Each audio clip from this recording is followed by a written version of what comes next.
আসসালামু আলাইকুম।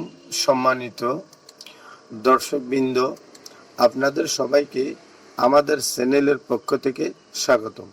আশা করি মহান আল্লাহর অশেষ রহমতে সবাই ভালো ও সুস্থ আছে। আজকের ভিডিওটিতে আমি দেখাবো L3210 প্রিন্টারে দাগ আসার কারণ এবং দাগ আসলে করণীয় কি এবং সমাধান।